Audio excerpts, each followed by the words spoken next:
Hello students, I am Manivesh Panda and welcome you all to the physics lecture by Team Unlock Education। तो इसके पहले वाले video में हमने discuss किया था Newton second law of motion, third law of motion and it's applications. तो second law of motion से हमें पता चला था एक टर्म नया टर्म मोमेंटम। तो आज हम डिस्कस करने वाले हैं कंजर्वेशन ऑफ मोमेंटम। तो स्टेटमेंट क्या है देखते हैं। स्टेटमेंट है, अगर पूछेगा what is state conservation of momentum तो ये लिखना पड़ेगा क्या ना, when two or more bodies act upon one another their total momentum remains constant or conserved provided no external force are acting. इसका मतलब है जब हमारा एक बॉडी गेन करता है मोमेंटम तब अनदर बॉडी कुछ ना कुछ मोमेंटम लूज करता है। In other words we can state that momentum is never created nor destroyed. Okay, so total momentum remains constant। ये हो गया कंजर्वेशन ऑफ मोमेंटम का स्टेटमेंट। अभी हम देखते हैं proof of law of conservation of momentum. इसका प्रूफ कैसे है देख लेते हैं। कभी कभार पूछ लेता है एग्जाम्स वगैरह में proof law of conservation of momentum. So let's take this be a truck, okay, of mass m1 and velocity e1 before collision, and this is a car of mass m2 and velocity u2। okay, before collision इसका momentum क्या आएगा। Momentum हम discuss किए थे इसके पहले वाले video में। मोमेंटम का फॉर्मूला है मास इनटू वेलोसिटी। तो मोमेंटम बिफोर कोलिजन क्या होगा, that is mass of truck into its velocity, that is m1 u1 plus mass of car into its velocity, that is m2 u2। तो momentum before collision आ जाएगा m1 u1 plus m2 u2। ठीक है, यहाँ तक समझ आ गया। अभी हमारा ट्रक और कार का कोलिजन हो गया। लेट अज्यूम दे कोलाइड। तो उसका velocity after time interval t, उसका वेलोसिटी लेट चेंज हो गया। हमारा ट्रक का मास तो सेम रहेगा बट उसका वेलोसिटी v1 हो गया। लेट्स अज्यूम तो और हमारा कार का वेलोसिटी v2 हो गया, मास सेम है। तो उसका मोमेंटम क्या आ जाएगा, momentum after collision mass of truck into its velocity after collision जो वेलोसिटी है दैट इज e1, तो और plus mass of car into its velocity after collision v2। तो मोमेंटम आफ्टर कोलिजन आ जाएगा m1 v1 plus m2 v2। और हमारा before collision है m1 e1 plus m2 u2। तो हमें पता है एक्सेलरेशन का फॉर्मूला है change in velocity by time. ठीक है, तो पहले हम एक्सेलरेशन निकालते हैं। तो एक्सेलरेशन ऑफ कार का एक्सेलरेशन क्या होगा, चेंज इन वेलोसिटी। कार का वेलोसिटी u2 से v2 हुआ है तो चेंज इन वेलोसिटी क्या आएगा, v2 minus u2 by t, उसका आएगा एक्सेलरेशन। उसी तरह ट्रक का उसका एक्सेलरेशन क्या आएगा, change in velocity of truck by time, that is v1 minus u1 by t। बस वही लिखा है। एक्सेलरेशन ऑफ कार हो गया change in velocity v2 minus u2 by time t, v2 minus u2 by t। तो पहले निकालते हैं f1 क्या है, the force exerted by the truck on the car. Truck हमारा कितना फोर्स एक्सर्ट किया है कार के ऊपर, वो है हमारा फोर्स f1। तो उसका क्या आ जाएगा, फोर्स का फॉर्मूला है मास इनटू वेलोसिटी। हमारा पहला ट्रक कितना फोर्स अप्लाई किया है कार के ऊपर ना, जितना मास of car into its acceleration. तो हम लिख सकते हैं f1 equal to m2 into acceleration हम अभी निकाले, एक्सेलरेशन अभी निकाले कि v2 minus u2 by t। तो हमारा मास का जगह m2, एक्सेलरेशन का जगह v2 minus u2 by t। तो हमारा f1 आ गया m2 into v2 minus u2 by t। Similarly acceleration of truck निकाले थे v1 minus u1 by t। उसका फोर्स f2 क्या है ना, f2 is the force exerted by the car on the truck. Car कितना exert किया है, ये तो हमारा होगा ट्रक कितना एक्सर्ट किया है, ये हमारा कार कितना एक्सर्ट किया है। तो ये वाला इसका f2 आ जाएगा मास ऑफ पहला वाला मतलब ट्रक का m1 into acceleration v1 minus u1 by t। तो f2 आएगा m1 into v1 minus u1 by t। Okay, तो हमें भी पता है third law of motion, action reaction, every action has an equal and opposite reaction, तो उससे हम बोल सकते हैं F1 equal to minus F2। पहले वीडियो में डिस्कस किए थे ये वाला, ठीक है। तो F1 equal to minus F2 बोल सकते हैं। तो बस हमारा F1 निकला था कितना, M2 into V2 minus U2 by T equal to minus of F2 M1 into V1 minus U1 by T, ठीक है। तो अभी टी हमारे कैंसिल हो गया। Next M2 into V2 minus U2 equal to minus M1 whole into V1 minus U1। अब इसे open कर लेंगे ब्रैकेट को, M2 V2 minus M2 U2 equal to minus M1 V1 plus M1 U1 minus minus plus हो गया।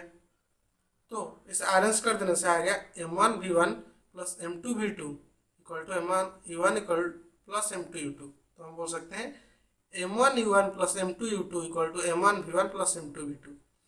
M1 U1 plus M2 U2 हम क्या बोले थे, टोटल मोमेंटम बिफोर कोलिजन है ये हमारा M1 U1 plus M2 U2। After collision है M1 V1 plus M2 V2।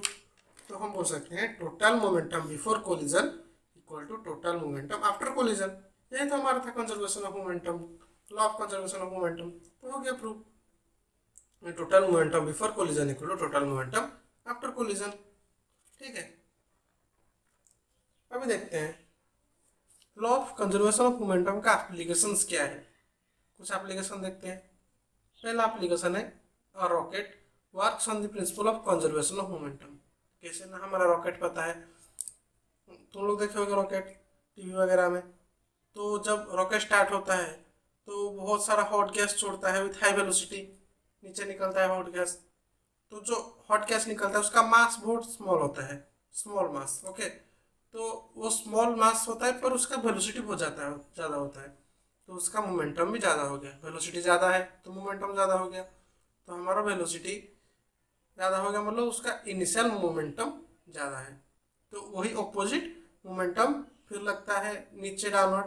ऐसे जब जाता है रॉकेट तो पहला ऐसा लगता है हमारा मोमेंटम नीचे ड्यू टू द गैसेस, फिर से मोमेंटम ऊपर लगता है due to this action reaction force.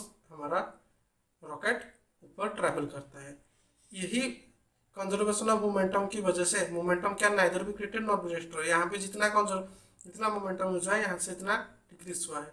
मतलब अगर यहाँ पे हमारा मोमेंटम डिक्रीज हुआ तो ऊपर हमारा इंक्रीज हुआ। तो इसी वजह से जितना भी भारी हो हमारा रॉकेट फिर भी वो ऊपर उठ जाता है। उसी तरह सेम एग्जाम्पल है jet aeroplane works on the principle of conservation of momentum. Jet aeroplane हमारा जेट देखे होगे, तो वही जेट में भी सेम होता है। पीछे हमारा वो अपना गैस छोड़ता है, तो उसी फोर्स की वजह से कंजर्वेशन ऑफ मोमेंटम की वजह से वो उतना फोर्स आगे अप्लाई कर पाता है ताकि वो अपना इजीली मूवमेंट कर पाए, ठीक है। ये हो गया हमारा application of law of conservation of momentum.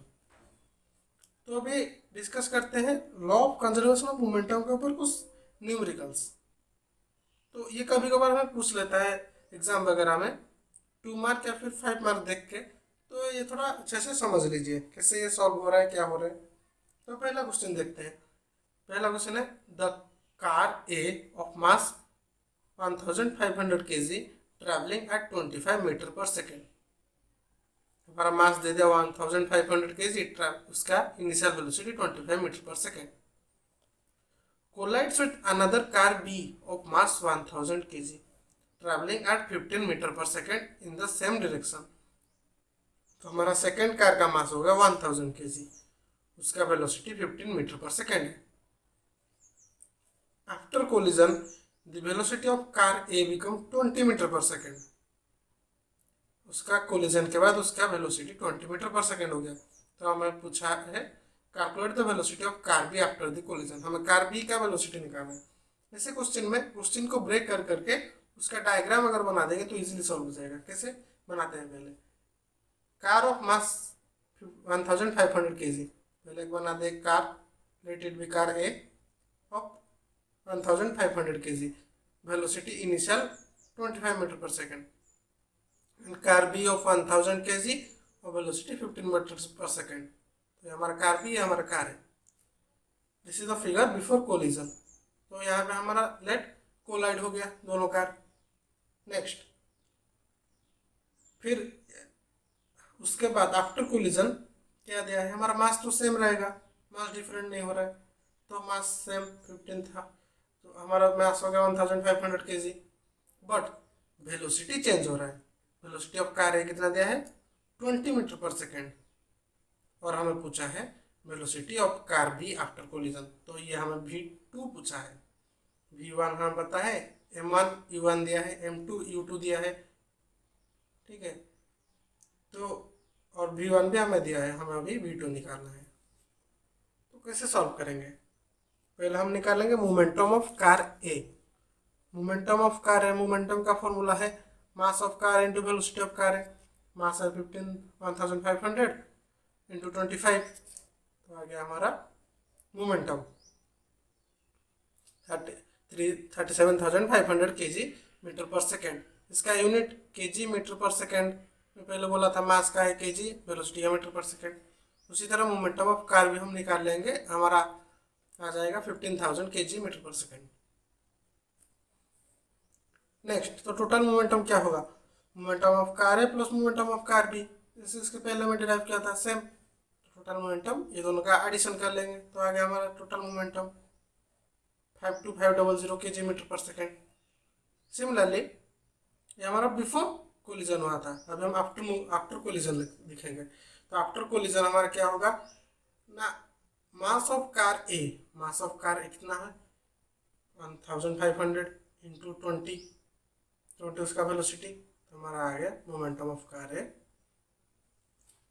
उसी तरह मोमेंटम ऑफ कार भी हम निकालेंगे, मोमेंटम ऑफ कार भी कितना, mass of car B into velocity, let the velocity after collision of car B भी अज्यूम कर लेंगे, तो हमारा आ गया 1000 v kg metre per second. तो अभी हमारा total momentum of car A and car B कितना आएगा, तो आ गया इस दोनों का एडिशन 30,000 प्लस 1000 भी, तो ये हो गया हमारा बिफोर कोलिजन, ये हो गया हमारा आफ्टर कोलिजन। ओके, तो अभी नेक्स्ट देखते हैं कैसे भी निकालेंगे। तो according to law of conservation of momentum, total momentum before collision equal total momentum after collision, तो 52500 इक्वल टू 30,000 प्लस 1000 भी, तो सॉल्व करने से हमारा भी आ जाएगा 22.5 metre per second. Easy simple है, बस law of conservation of momentum डाल देंगे। उसी तरह नेक्स्ट एक एग्जांपल देखते हैं। A bullet of mass 10 gram moving with a velocity of 400 metre per second, mass दिया है 10 ग्राम और वेलोसिटी दिया है 400 metre per second, gets embedded in a freely suspended wooden block of mass 900 gram. तो हमारा बुलेट गया एक वुडन ब्लॉक के साथ जाके एम्बेडेड हो गया, एम्बेडेड मतलब जाके वहां पर लग गया। तो what is the velocity acquired by the block having bullet embedded in it, bullet उसके अंदर है। फॉर एग्जांपल ये हमारा एक वुडन ब्लॉक हो गया, वेलोसिटी बुलेट पहले आया और यहाँ पे से आके लग गया, तो अभी हमें निकालना है वेलोसिटी कितना है जब बुलेट हमारा लगा है, having bullet embedded in it, वो ब्लॉक का कितना आएगा। तो सिंपल कंजर्वेशन ऑफ मोमेंटम डालेंगे, मास ऑफ बुलेट m1 10 ग्राम दिया है, पहले kg को कन्वर्ट करेंगे 0.01 kg, उसका वेलोसिटी हमारा दिया है कितना, यहाँ पे दिया है 400 मीटर पर सेकेंड, तो मोमेंटम आ गया m1 into v1 0.01 into 400 kg metre per second, हमारा आ गया momentum of bullet before collision. Collision नहीं हुआ तो फिर कोलाइड हो गया। तो यहाँ पे हमारा मेन पॉइंट है, कोलाइड होने के बाद हम मास कितना लेंगे, मास उतना लेंगे टोटल मास, मतलब जब कोलाइड हुआ तो हमें ब्लॉक का mass plus velocity of bullet का लेना पड़ेगा, क्योंकि हमारा टोटल मास यहाँ पे कैलकुलेट होता है, total mass after collision into velocity. तो हमारा टोटल मास कितना आएगा 900 gram plus 10 gram equal to 910 gram, ये हमारा आ गया टोटल मास। तो फिर ग्राम को हम केजी में कन्वर्ट कर लेंगे, 0.91 kg आ गया। कैसे कन्वर्ट करते हैं पहले बोला था पहले वीडियो में, अगर कुछ डाउट है तो वहाँ पे देख लीजिए कैसे कन्वर्ट करते हैं। नेक्स्ट फिर हमें velocity of wooden block plus bullet दोनों का हमें वेलोसिटी निकालना है, क्योंकि bullet embedded in it, embedded मतलब दोनों का। तो V2 ले जाएंगे, तो M2 V2 आफ्टर कोलिजन उसका मोमेंटम आ जाएगा M2 into V2, that is 0.91 into V2। तो law of conservation of momentum डाल देंगे, M1 V1 equal to M2 V2, 0.01 into 400 equal to 0.91 into V2। तो यहाँ सॉल्व करने से V2 आ जाएगा 4.4 मीटर पर सेकेंड। तो इस तरह कुछ एग्जाम्पल्स होते हैं conservation of momentum, law of momentum को यूज करके। ठीक है, तो अगर आपका कुछ डाउट है तो आप कमेंट सेक्शन में पूछ सकते हैं। आज के वीडियो के लिए बस इतना ही। Thank you.